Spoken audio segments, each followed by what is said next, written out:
Smart people think nobody else can do their work better than them. Nobody. So they have to control everything they're doing. Millionaires eventually figure out that if you want to scale and build a very big business and become a millionaire one day, you have to learn that you can't do it all by yourself and you need a lot of help. So they go from being smart to being wise. And to become wise, you learn how to delegate and leverage. So today, we're going to talk about a word that most control freaks cannot stand. And it's called delegation. I know it's the curse word to you. I know maybe a curse word to you. And I know this is not the most exciting topic you may want to watch. But I promise you by the time we're done, you're going to fall in love with delegation, because I'm going to talk about in this video 11 laws of delegation, and I'm going to talk about what things you cannot delegate. So maybe one day you can get out of your own way and build a business and enjoy the fruits of your labor. Okay, so law number one when it comes down to delegation. Law number one is delegate up. You got to learn how to delegate up. So what does delegate up means? When we first started the YouTube channel, I can't edit, so I delegate up. We bring Paul. That's delegate up. When it came down to compliance, I'm not the best in compliance. We delegate up. We went and got somebody. When it comes down to all these different projects we're working on with websites, these apps that cost us $1 million we're designing right now, we can't do it, so we have engineers who are experts at code from all over the world that we delegated up to, and they're producing products that's insane of a product they're producing for us because we learned how to delegate up. The better you are at delegating up, the better products you produce, the better systems you create, the better company you create. Law number two. Number two is, while you are delegating up, think about it this way. So this certain task, put hours to it, will take 8 hours if you do it, 12 hours if somebody else does it. So let's go based on 12 hours. If this task is going to take 12 hours to do it, and it costs you $250, which is 25 bucks an hour, to give this other person to do it, but you can do it at 8 hours. 8 hours, that's $30 per hour to you, $250. Are you worth more than $30 an hour? This other person can do it. With those 12 hours that you have, what can you do to use your 12 hours effectively to help grow the company? Because if you grow the company, this person has more of a steady job and you can pay him more money, because your brain can be in a place to say, what can I do to expand the company and work on my business so I can grow it even to a whole different level. You see, there's a big difference in thinking when you learn how to delegate up and you learn how to take this task that takes 12 hours, put it effectively in a different area of your business to grow it. Law number three. Just because you're best at it doesn't mean you need to do it. Just because you're best at it doesn't mean you need to do it. A lot of times you're going to be the best at it. That doesn't mean you need to do it. I can be very, very effective in doing case management work on the complete other side of the building with our company. I'd be phenomenal at it. But I'm not going to do it. The company needs me in a completely different position than they need me sitting there and doing case management. I am more effective for the company doing the work that I'm doing right now because I don't need to do that. That's called, just because I can do it better than them doesn't mean I need to be doing it. Law number four, force yourself not to do it. Sometimes it's like an addict. You know, it's like an addict. They can't let go of something they're addicted to. You have no idea how much control freaks are just addicted to doing everything themselves. No. I'm going to do it myself. And they fire people galore. You know how I know that? I fired 27 assistants in my first 2 years of my career, 13 years ago. You know why? Because I didn't think any one of my assistants could do it as good as me. None of them. I can do better than everybody. And I was right, but I was not growing at the pace I wanted to grow. The moment I delegated, I put 4 or 5 assistants around me. We just went, boom, we exploded because I was finally using my time in proper areas to grow the business that effectively grew everyone else's business, and all those people that were assistants making a couple grand a year right now, they're making a lot more money. So I was beneficial to everybody if I made a decision to force myself to not have to do all the work. Now, let's go to the next one. If you're going to delegate, there is one area you're going to be judged on as a person that's going to delegate. And here's what it is. You will be judged on how you duplicate a certain person that you delegate a task to that you no longer want to do. For instance, I want to teach this person how to do front desk answering the phones. It'll take me 18 hours to teach Bob how to answer the phones. So I'm going to role play with Bob. I need you to do this, and I'm going to role play. You got it. They said this, you say this. You transfer, okay, pretty easy. Okay, great. So I'm just giving the numbers. Let's just say it takes 7 hours. So Bob is now doing the front desk. He now has a script. We've role played 1,000,000 times. He now knows how to do it. I delegate that. Negotiation. Anybody that works here around me, We're going to work very hard on you being a very good negotiator and learning at what point not to push, at what point to understand that it's time for us to push, at some point to realize this partner is abusing us, at what point to cut a vendor and say we are no longer doing business with this vendor. Why? If you work closely with me, you're going to become a better negotiator. So there'll be many times they'll say, I want you to listen to this negotiation call, stand right here, listen for the 30 minutes. And they stand right here and they listen to me and I go through it. Boom, boom, boom. I'm duplicating negotiators that may take a year for me to do, but a year later, I'm going to say, you handle this because I duplicated a negotiator. I duplicated a negotiator that I can delegate that task to, which by the way, that person's value also goes higher. When you teach somebody else also to learn certain skills, their value goes higher because you injected your belief, your talent, your skill into that person. Their value goes higher, the company's value goes higher. This is a smart thing to do if you learn how to duplicate other people that are doing the tasks that you're doing. Next, match up accordingly. So you cannot match up somebody to do front desk if they're not very good on front desk and they just don't like people. You can't match up. That's not proper delegation. That's not smart delegation. You can't match up somebody to do biz dev when they have a short temper. Hey, I need you to go visit all my customers and build a relationship with them. Okay, great. They go out there and they piss everybody off. They come back. Why? They had me wait 20 minutes. It's your customers, man. You got to wait. They're your What are you doing? We just lost that account. I don't care what it is. They made me wait. That's a bad biz dev person. You got to match up accordingly. So you can't match up just anybody to delegate any work. You need to know, is this the perfect position for them? Or are you asking a fish to climb a tree? What are you doing with them? A fish knows how to swim. That's it. You don't ask a fish to climb a tree like Einstein said many years ago. If you do, you're going to make them feel stupid. And they're not stupid. What is their strength? Delegate it properly in a department that they're going to be able to max themselves out. Number seven, inspect until you trust. Very simple. You can replace the word inspect as micromanage until you trust. So I want you to take over this task from me on a weekly basis. Great. It's 3 hours a week of work I'm doing. Inspect, inspect, inspect, inspect, inspect, inspect, inspect. You got it. You're on your own. Trust. Law number 8. Be clear. Be very clear on what you're expecting. So if I'm delegating XYZ to Bobby, I got to be clear on what I'm expecting Bobby to do. Bobby, I expect you to do boom, boom, boom. Many times we're not clear with the direction we're giving them. They're frustrated because they don't know how to make you happy or please you.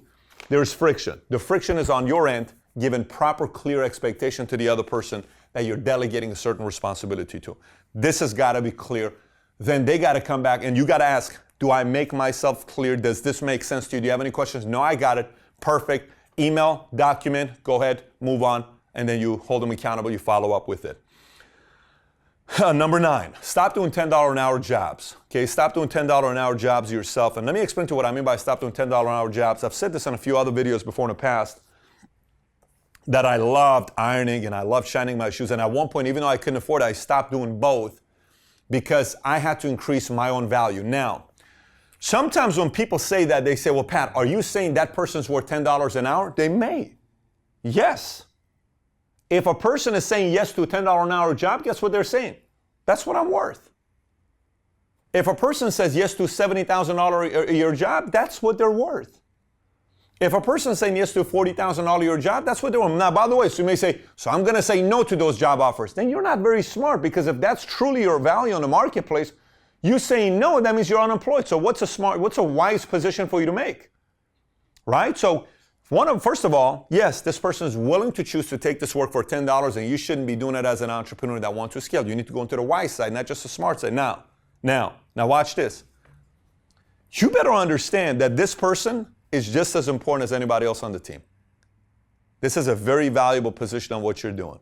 If you delegate a responsibility to somebody and they don't know how important it is, they're not going to do the work as best as to their abilities.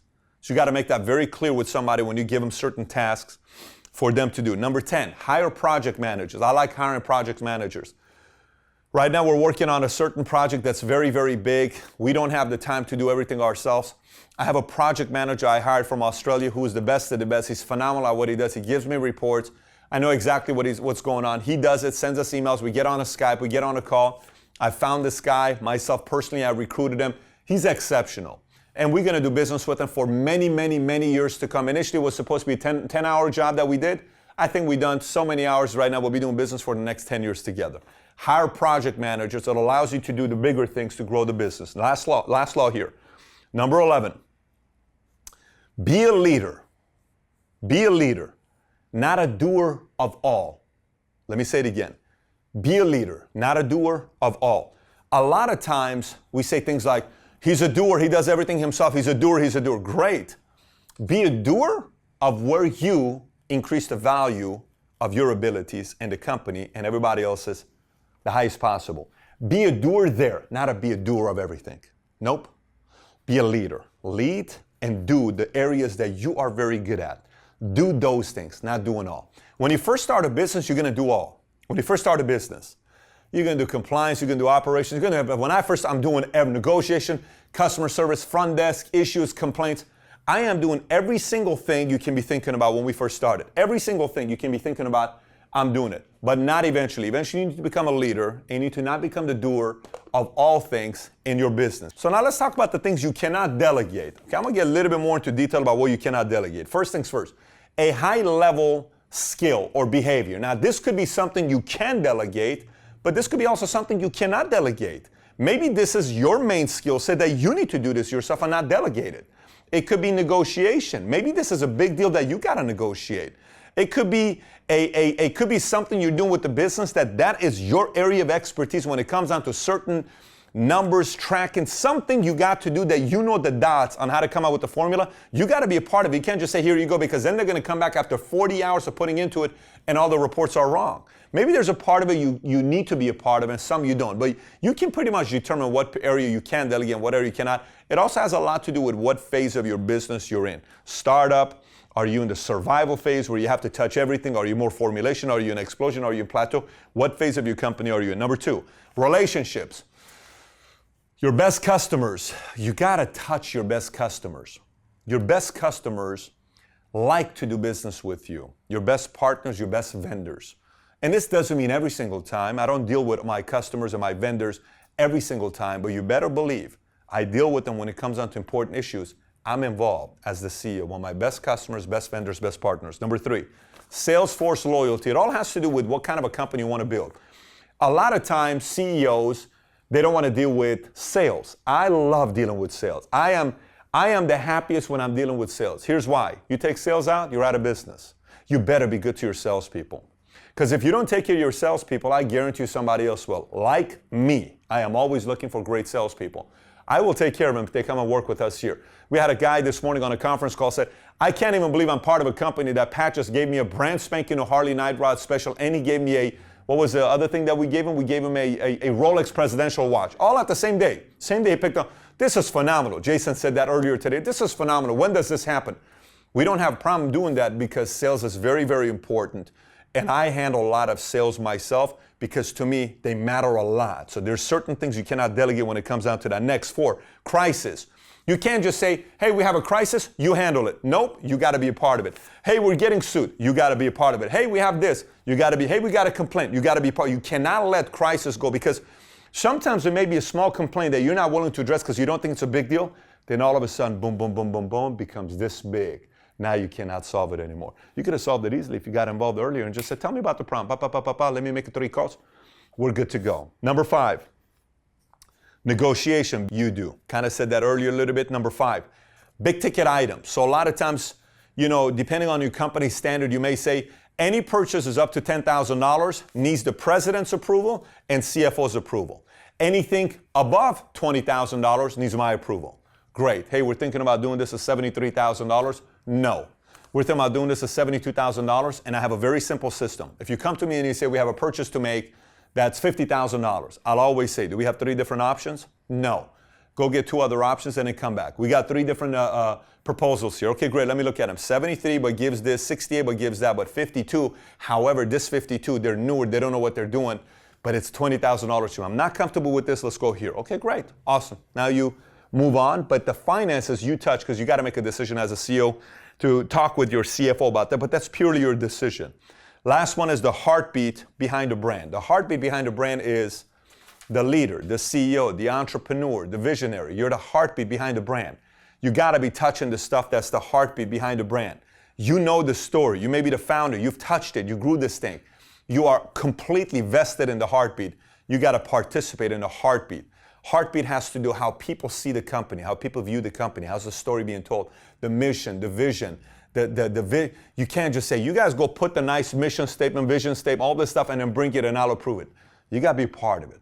That's a part of it you got to be part of. So those are some of the things that here in this video, the title may have said why millionaires are not as smart as you think they are. Well, they're extremely wise. That's why they become millionaires. Millionaires don't become millionaires because they have no clue what they're doing. They're extremely wise and they realize they need a big team. And if you eventually want to become a millionaire, you need to realize you need to leverage, delegate, and find good people around you that you bring up with you and you win big, where eventually your business, everybody that's a part of it, wins as well. With that being said, Paul, throw me just that pillow right there. Throw me just that pillow right there. Gang, if you haven't subscribed to this channel, please do so. We have a goal of getting to 1 million subs. It's a lofty goal we have. By end of 2017, we want to get to 1 million subscribers by the end of 2017. Subscribe if you have not yet. Feel free to share this video with anybody else that you're working with. Could be an executive that can also value from this company, from this video. And last but not least, if by any chance you have an idea for a pillow, we are recruiting a new pillow today. This pillow is going to be retired effective December 31st, 2016. We need a new pillow for 2017. If you're creative, if you're somewhat competitive, send us a new pillow. We've already got a ton of pillows. We're going to choose one pillow that's going to replace this for all of 2017 in our videos. And if we choose your pillow, we'll give you love for choosing your pillow. Say your name, put the pillow in here, and you'll get love for choosing a pillow for 2017. But you got to send a pillow to 5001 Spring Valley Road, Suite 1155 East. You can take a picture of it on the screenshot. That's Dallas, Texas, zip code 75244. You can put Valuetainment team and send the pillow to us. Let's see how competitive you are, how creative you are, and maybe we'll choose your pillow and highlight it on Valuetainment. With that being said, if you got any questions or thoughts about today's video, comment on the bottom. Take care, everybody. Thanks for watching.